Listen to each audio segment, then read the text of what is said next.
السلام عليك يا رسول الله السلام عليك حبيبي يا نبي الله السلام عليك يا رسول الله السلام عليك حبيبي يا نبي. بسم الله الرحمن الرحيم.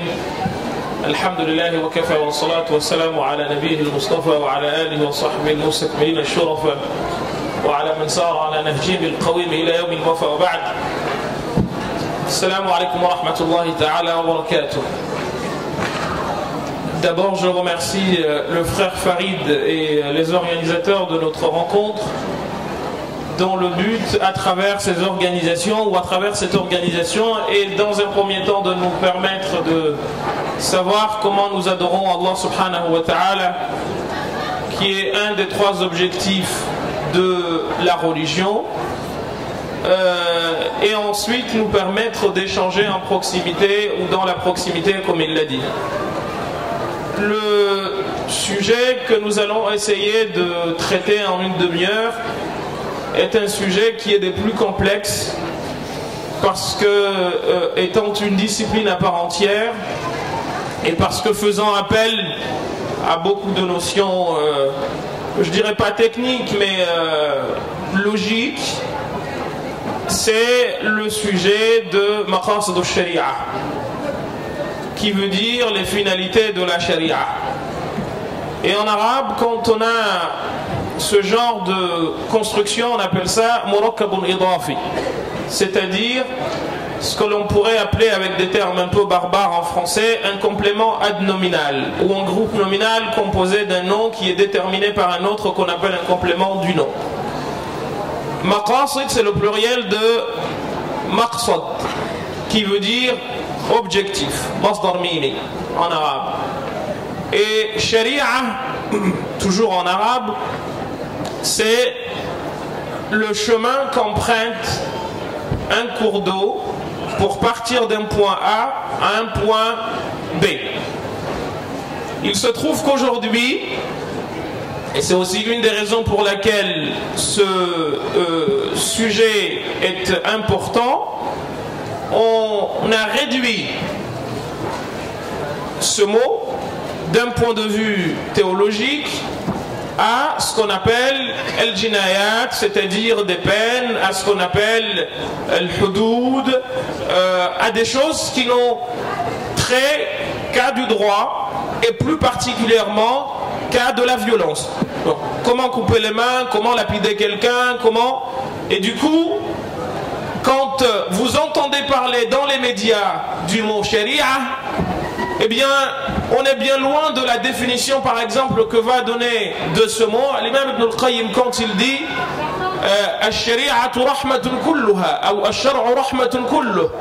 la sharia, c'est une miséricorde dans son ensemble. On est loin de cet esprit lorsque, au quotidien, on entend parler de la sharia. Il y en a qui veulent appliquer la sharia. Et tout de suite, qu'est-ce qu'on met en avant? Al-hudud, les peines. Qu'est-ce qu'on met en avant? Eh bien, c'est le fait qu'on va tuer celui qui change de religion. Des choses qui la plupart du temps n'ont ni queue ni tête, et qui surtout, même à l'intérieur de la communauté musulmane, commencent à faire en sorte qu'un phénomène est en train de se développer, je ne sais pas si on s'en rend compte tous, qui est l'athéisme. Allez sur internet, tapez athéisme tel pays, le Maroc, l'Algérie, tous les pays musulmans. Vous allez voir que c'est des sites qui sont visités par milliers. Pourquoi? Bien parce qu'à un moment donné, quand on a Daesh qui brûle un homme et qui dit que c'est au nom de ça, ben, les âmes sensibles s'abstiennent. Quand on a Daesh qui décapite un homme et qui prend sa tête et qui le lui met entre les mains et qui lui dit c'est ce que veut l'islam, c'est la charia. Vous savez, on est des humains. À un moment donné, c'est révoltant et tu te dis mais c'est pas possible, ça peut pas être et ça peut pas être quelque chose que Dieu a demandé de faire, c'est impossible. Vous nous dites que la religion c'est la paix, vous nous dites que la religion c'est ceci et cela. Mais ça ne peut pas tenir une seconde. Vous dites la charia, c'est de faire ça. Donc si c'est ça, on n'en veut pas. Et je suis certain que vous tous, si vous viviez une situation pareille, vous diriez non. Et cher Mahmoud Cheltout, dont je parle depuis ce matin, dans un petit livre qu'il a intitulé Al-Qur'an ou Al-Qital, dans l'introduction, il dit la chose qui suit. Il dit Wallahi, si vous allez à la rencontre des gens avec cet esprit de violence, qui peut accepter de croire en Dieu? C'est impossible. C'est quelque chose qu'aucun humain ne peut accepter. Et pour cette raison, il est venu le temps pour chacun de nous de s'interroger sur ce que c'est que sa religion. Alors, on va toujours se dire, c'est pas l'islam. Le problème qui se pose, c'est que Daesh a des références. Et ces références-là, il dit les tirer de l'islam. Alors, comment faire? Pour cette raison, il faut que nous revenions aux sources de l'islam. Pour cette raison, il faut que nous comprenions que, comme le disait Cheikh Hassan à l'instant, quand on a une fatwa, moi j'appelle à ce que l'on pourrait appeler la sociologie de la fatwa. C'est quoi la sociologie de la fatwa? C'est que l'humain, par définition, qu'il le veuille ou non, quand il réfléchit en fonction de plusieurs impondérables qui font qu'il pense comme ci ou comme cela. Aujourd'hui, si j'ai faim, vous savez qu'en droit, j'ai pas le droit de rendre un jugement si je suis fâché. C'est un hadith du prophète sallallahu alayhi wa sallam. La yahkumu al-qadi wa huwa ghadban. Je n'ai pas le droit d'émettre un jugement. Pourquoi? Parce que je suis fâché. Je n'ai pas le droit de juger mon fils ou mon père. Pourquoi? Eh bien parce que il y aurait un conflit d'intérêts. De cette façon, on nous apprend que l'humain, quoi qu'il fasse, il est humain. Et à ce titre, on lui a mis des barrages. On lui a mis des digues. Ne fais pas ci, ne fais pas ça. Et même les peines auxquelles ces gens-là font référence à longueur de journée, parce qu'il y a parmi nous des malades mentaux qui ne voient que le sang et que Sharia, c'est couper des mains. On va appliquer la Sharia. C'est quoi la Sharia? On va couper des mains. Et c'est l'heure. Donc le prophète n'a été envoyé que pour couper des mains, que pour lapider des gens. Et à un moment donné, on se dit, mais il y a un problème. Alors il y en a qui se fâchent, parce qu'on leur dit que dans le droit musulman, il y a 1 200 000 questions de droit. Et le jinaya, c'est une question sur 1 200 000. Mais j'ai marre. Il y a un souci là dans vos têtes à un moment donné. Il faut leur dire, il y a un problème. Pourquoi vous voulez réduire 1 199 999 à 1? Elle est où la logique? Le Coran a 77 000 mots passés. Le mot qital, qatl, a été utilisé 77 fois ou 76. Pourquoi réduire 77 000 à ça? Les versets normatifs dans le Coran sont autour de 200 ou 300. Sur combien? 6235 versets. Islam. Ça représente, vous savez combien? 5%.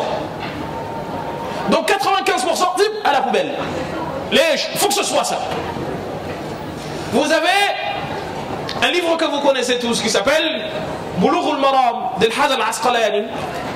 Bulugh al-Maram, c'est le livre qui réunit tous les hadiths qui ont servi à extraire des normes.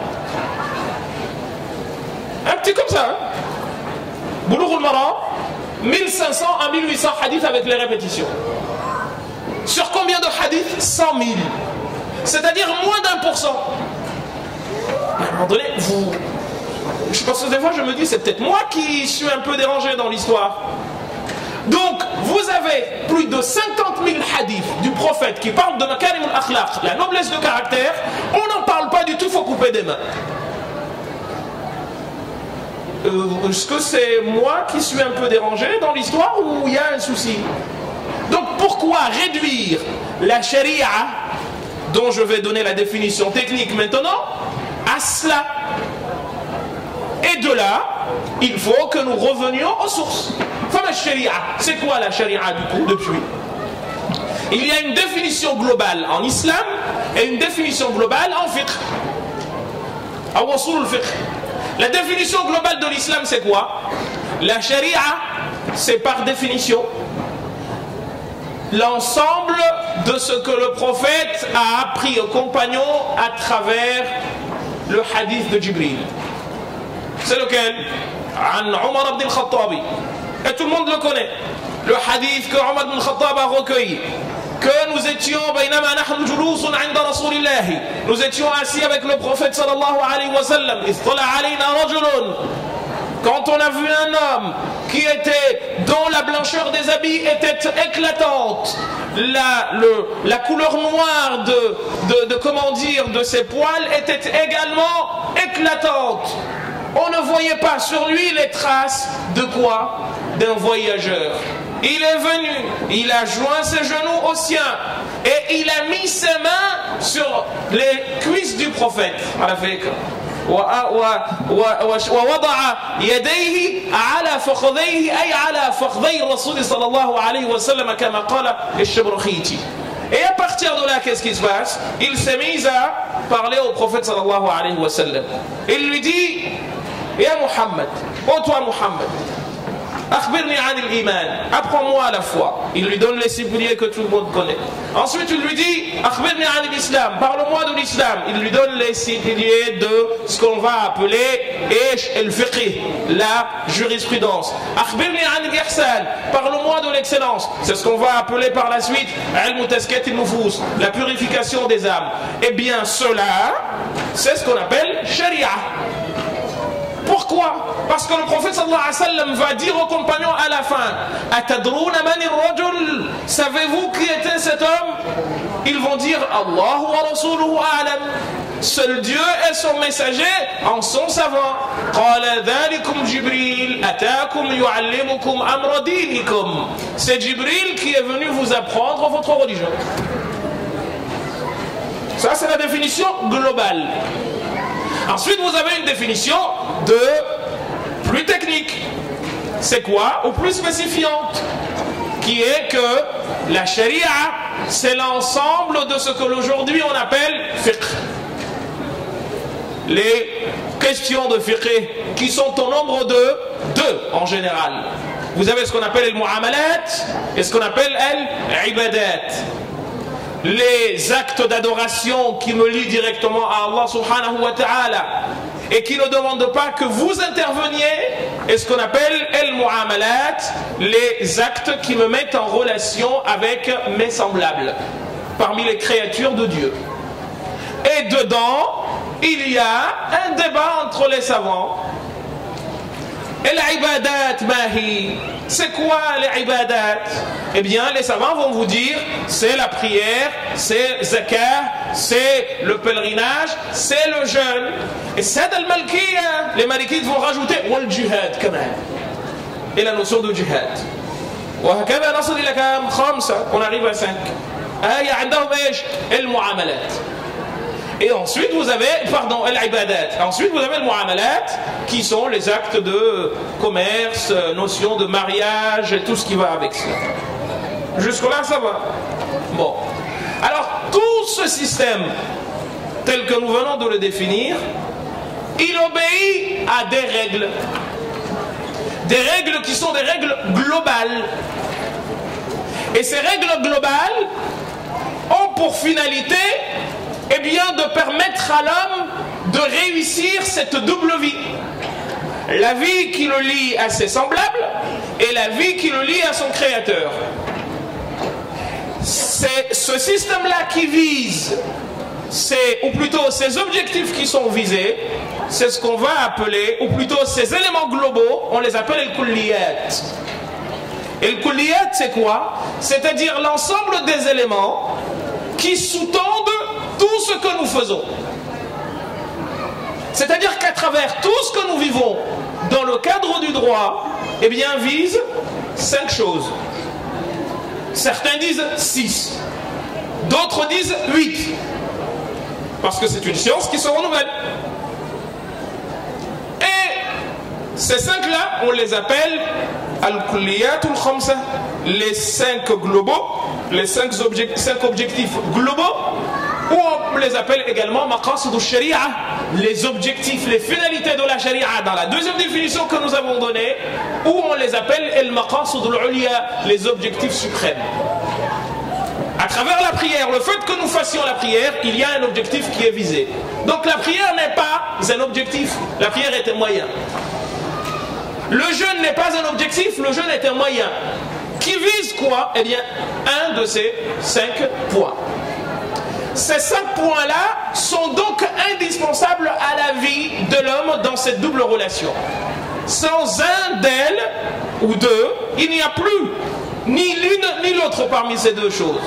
Ces 5-là sont soutenus par d'autres qu'on appelle el-hajiyat. El-hajiyat, c'est quoi? C'est les éléments, si je puis dire, qui sous-tendent ceux-là qui sont indispensables qu'on appelle le daruriyat, c'est-à-dire que l'on ne peut pas se passer des premiers. Les premiers, je vais les nommer, et je pense qu'on passera notre temps aujourd'hui à parler de ces 5-là, parce que je ne pense pas que le temps nous permettra de rentrer dans plus de détails que cela. Ceux qui suivent, donc il y a d'autres objectifs, qui sont des objectifs dits de besoin, qui ne sont pas finalement indispensables à la vie, mais qui eux permettent aux premiers de tenir. Et enfin, nous avons ce qu'on appelle at-tahsiniyat, un troisième palier d'objectifs, en moins important cette fois-ci, qui sont ceux qu'on appelle les objectifs de perfectionnement et d'ornement ou d'agrémentation.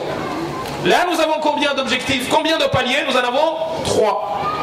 Aujourd'hui, nous allons parler de quoi? Des principaux, qui sont les premiers, qu'on appelle el-maqasid al-uliya, comme je viens de vous dire, c'est-à-dire les objectifs suprêmes, qui sont au nombre de 5. Je vous ai dit, certains disent 6, il y en a aujourd'hui qui tentent de dire 7 ou voire 8, on en parlera si le temps nous le permet. Quels sont-ils? Ils vous disent que, en fait, quand on regarde la loi divine, quand on regarde les révélations, l'homme a toujours, à travers celle-ci, eu comme objectif, a toujours eu comme finalité ces 5 choses-là, quelle que soit la religion révélée. Ce qui veut dire que ce n'est pas propre à l'islam, à la fiqh, mais que c'est global. Ils vous disent, vous en avez 5. Premier objectif, hifz ad-din, la protection de la religion. On va la détailler. Deuxième objectif, hifz an-nafs, protection de l'âme. Troisième objectif, hifz an-nasl, la protection de la perpétuation de l'espèce. Quatrième objectif, hifz al-aql, la protection du libre arbitre. Et cinquième et dernier objectif, si on s'en tient aux 5, eh bien c'est quoi? C'est hifz al-mal, ou le droit à la propriété. C'est les 5. Comment ces 5 se déclinent-ils? Ils se déclinent de la façon qui suit. La notion de din, c'est un mot qui en arabe a 4 définitions. Je serais curieux, si je voulais vous embêter, de vous demander de me les définir. Et les 4 sont dans le Coran. Parce que généralement, quand on le dit, on n'en cite qu'un. On cite celui dont le prophète a parlé dans le hadith de Jibril tout à l'heure. Alors que din dans l'islam, quand Dieu dit lakum dinukum waliya din, c'est pas la même chose que la religion dont on pense parler quand on dit din. Din en arabe, ça peut signifier millah. Et c'est pour cette raison qu'il dit lakum dinukum waliya din. L'arabe Quraysh, ils n'avaient pas, les Qurayshites n'avaient pas de religion. Lakin din ma'na millah, au sens de tradition. Et bien quand on dit hifz ad-din, pourquoi a-t-on mis din ici? La religion ou la révélation? Eh bien parce que, contrairement à ce qui est dit aujourd'hui, quand on entend des philosophes qui disent « Oui, mais vous savez, il faut balayer les religions parce que les religions ont toujours été source de guerre. » Je vous invite à leur parler scrupuleusement et sérieusement et sincèrement de la manière qui suit. Quelle religion a causé la Première Guerre mondiale? Et quelle religion a causé la Seconde? Staline était-il religieux? Il était musulman, Staline, Sahbi. Il était chrétien, il était juif. Et il a fait combien de morts, Staline, lui, dans les goulags? 20 millions, Sahbi. Donc l'humain n'a pas besoin de religion pour faire des crimes.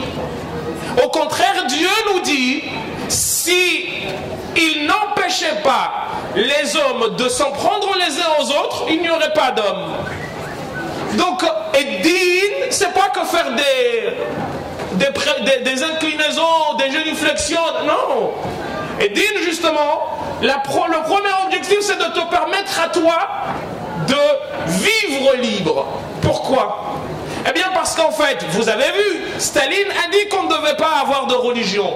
Mais par contre, il s'est installé la religion stalinienne en faisant ce qu'on a appelé le culte de la personnalité. C'est pour cette raison que les compagnons du prophète sallallahu dans Al-Ma'araka al-Qadisiyya, ils vont dire, parce que Rustum, le général des armées ennemies, va dire, mais qu'est-ce qui vous a amené de chez vous jusqu'à ici, chez nous? Et la phrase du compagnon va être quoi?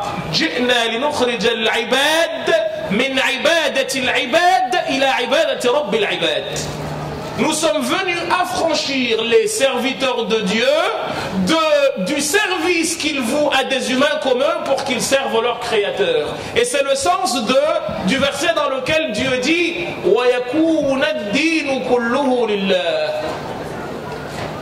Pour que la religion soit à Allah. C'est-à-dire quoi? Dieu ne nous ressemble pas. Il n'est ni mon père ni ton père. Donc quand on se met d'accord pour adorer Dieu, on n'adore pas un humain.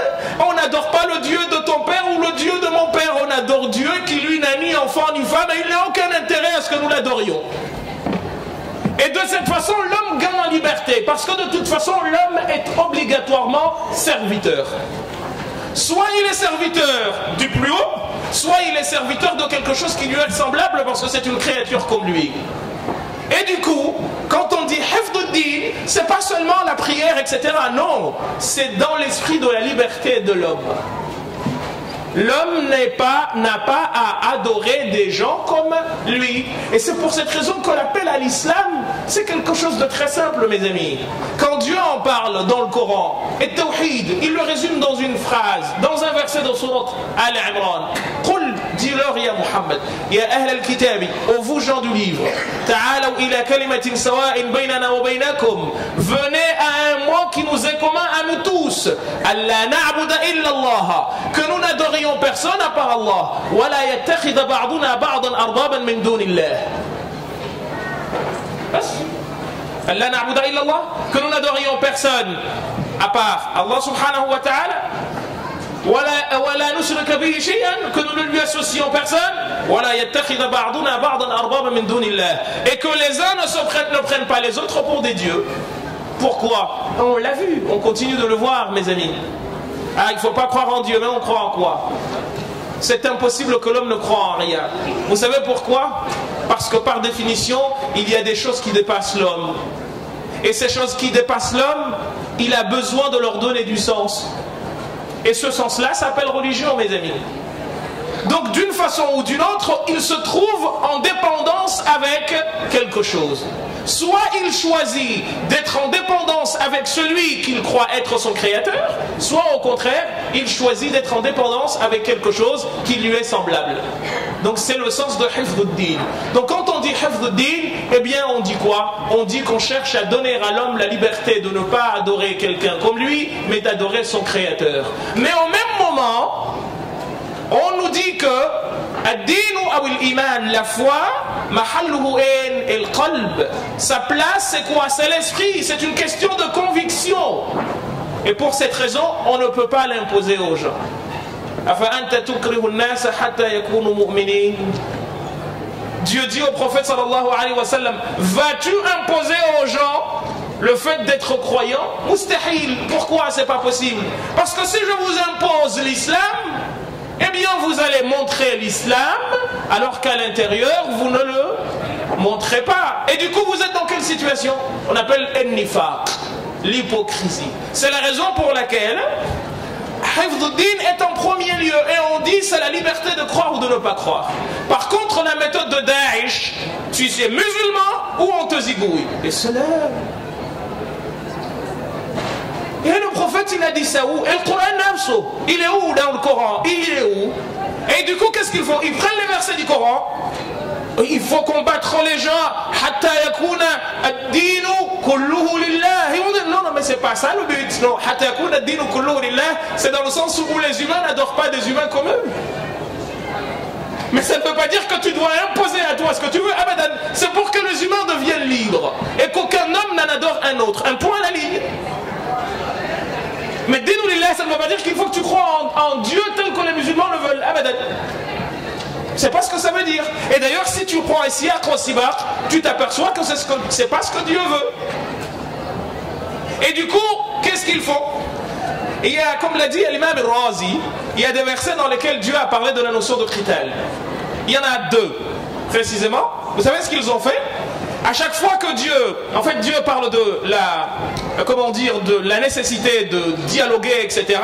Il y a un verset après qui parle de qital. Dans les deux cas, ils ont dit non, le second a abrogé le premier. Et l'imam al-Razi dit mais c'est pas une logique. Sur quelle base vous raisonnez comme ça? Ça repose sur quoi? Rien du tout. Donc à chaque fois Dieu a parlé et comme par hasard il annule ce qu'il a dit. Donc ça ne tient pas la route. Et then hifdud-din, c'est donner à l'homme la liberté de croire ou ne pas croire. Et dans ce sens Dieu dit dis-leur la vérité vient de leur Dieu, de votre Seigneur. Celui qui veut croire qu'il croit, et celui qui ne veut pas croire qu'il ne croit pas. Mais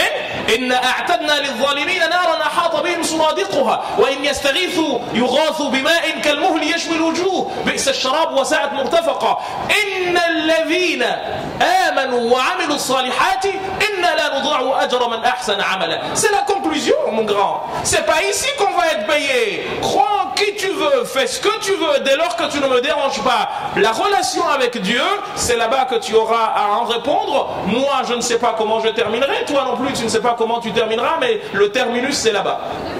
Mais ici, Daesh, je te dis non, il faut que tu crois en Dieu, sinon je te dis oui. Il y a du mal.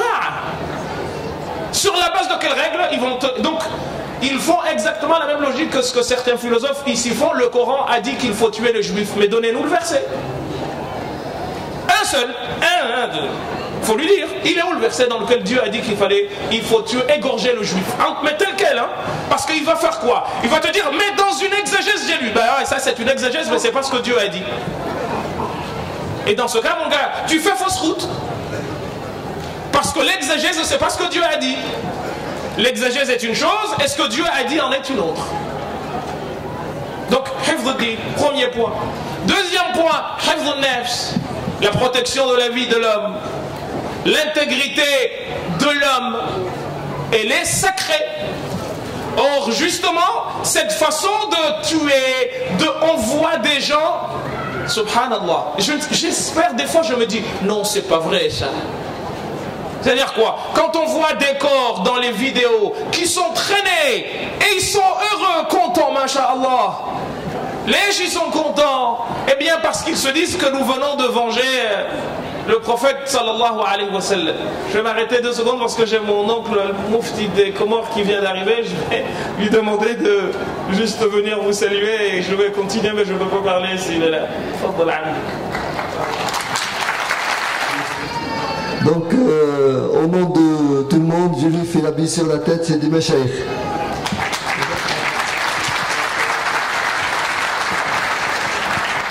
Juste une petite parenthèse, vous avez quelqu'un de très humble, mais c'est un des premiers azharites des années 60, au temps de Cheikh Al-Qaradawi, diplômé en Sharia et Qanoun. Mais il n'aime pas qu'on le montre. Donc il est diplômé de l'Azhar dans Kulliyat al-Sharia en 65. Il a fini ses études. Et il a eu le diplôme de l'Azhar des années de l'époque, mais il se cache, donc il ne veut pas...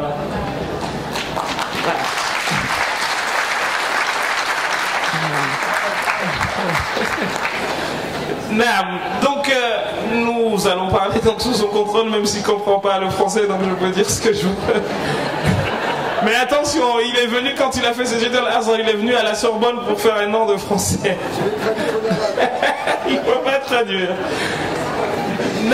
Donc nous disions, je me rappelle même plus, vous allez m'excuser parce que j'étais en train justement de parler de nafs, la protection de l'âme humaine. Et nous disions que, enfin je disais que quand on voit les images ô combien dures et difficilement supportables, tu vois des gens qui traînent des corps, etc. Je me dis, mais non, pourvu que ce soit pas la réalité, que ce soit un cauchemar. Mais non, ils sont tout contents.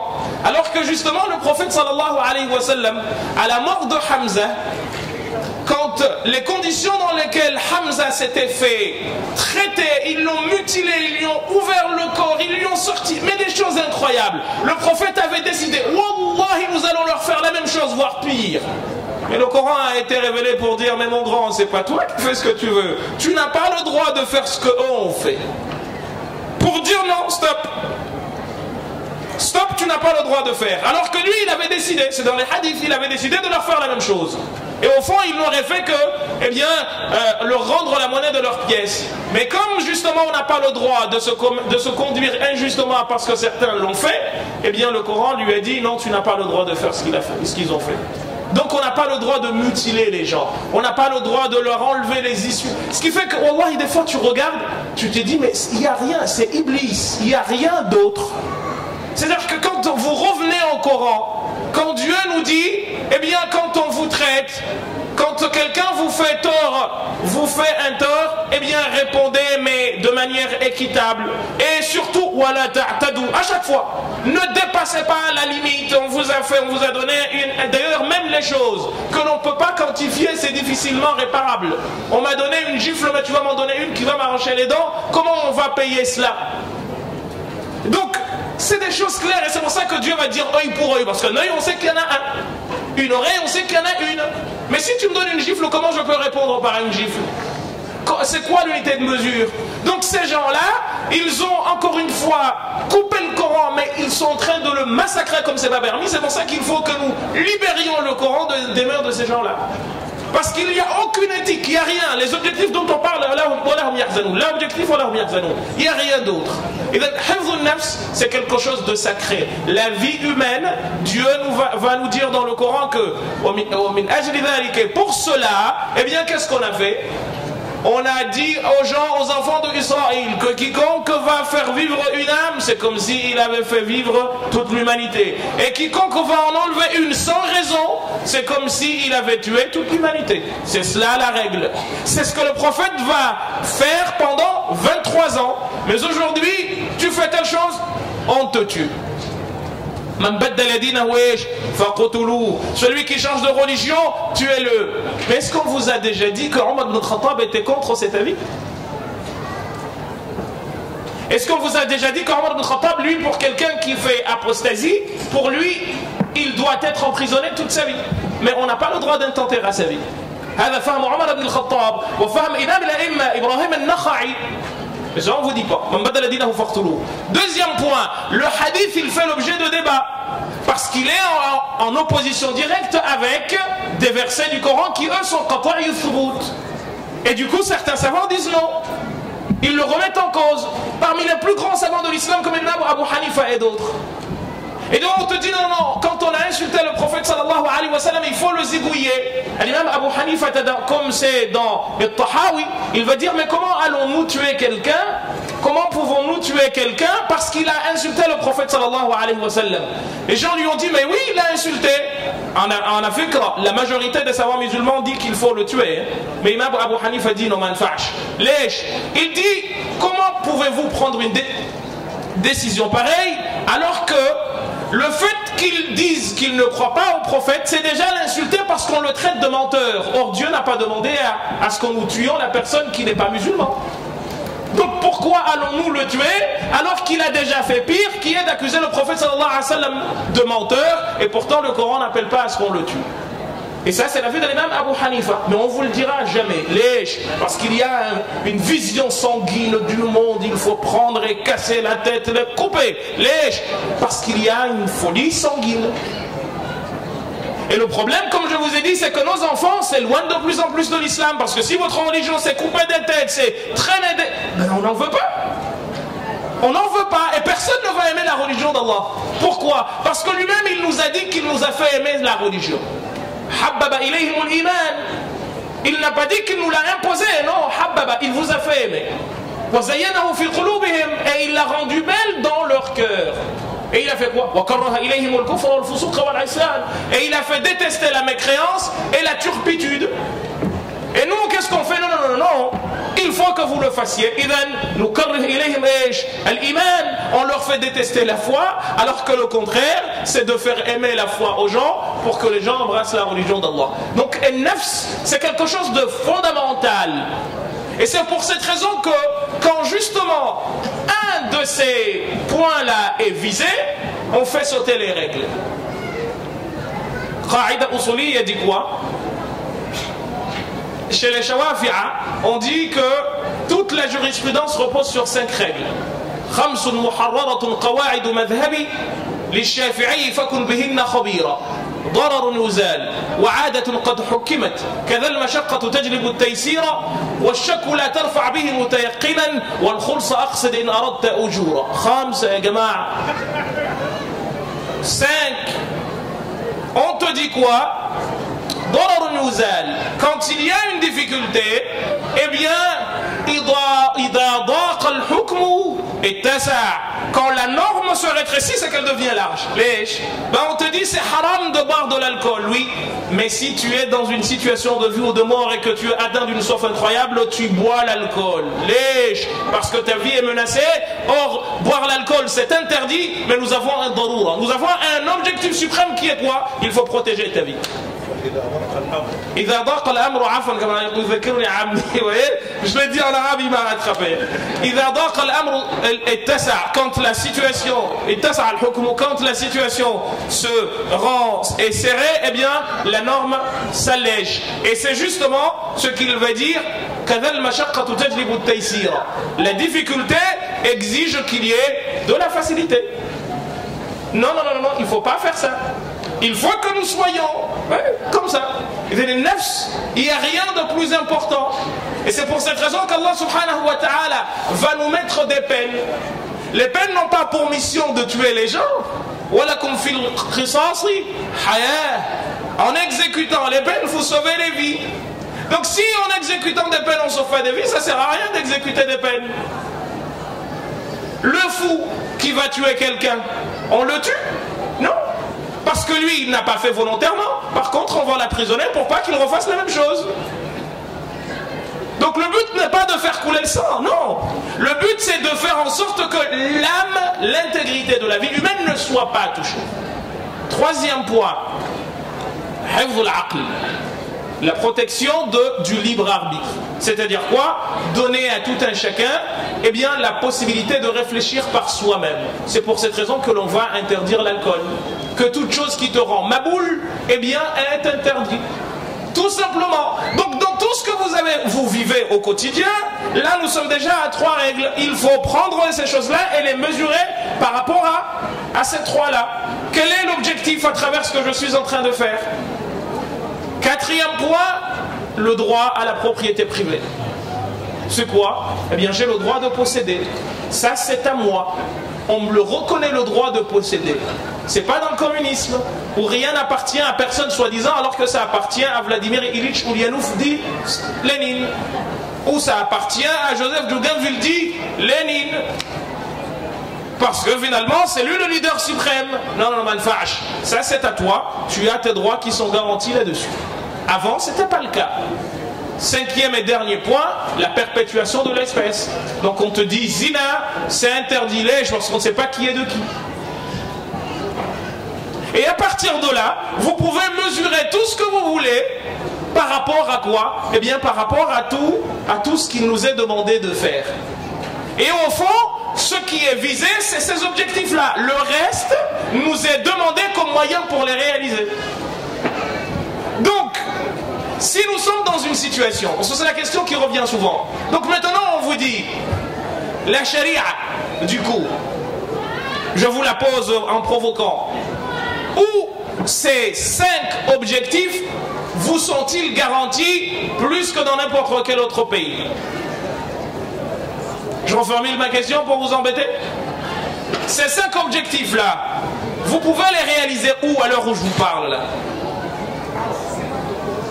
Répondez-moi. Ici? J'ai pas entendu.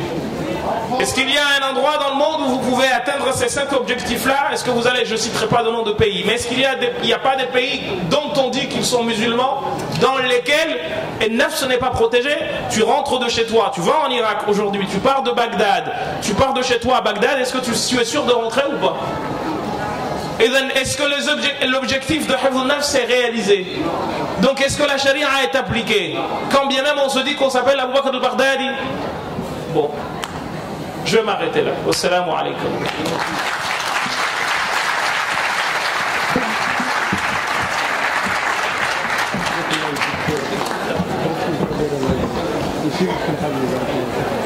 السلام عليك يا رسول الله السلام عليك حبيبي يا نبي الله السلام عليك يا رسول الله السلام عليك حبيبي يا نبي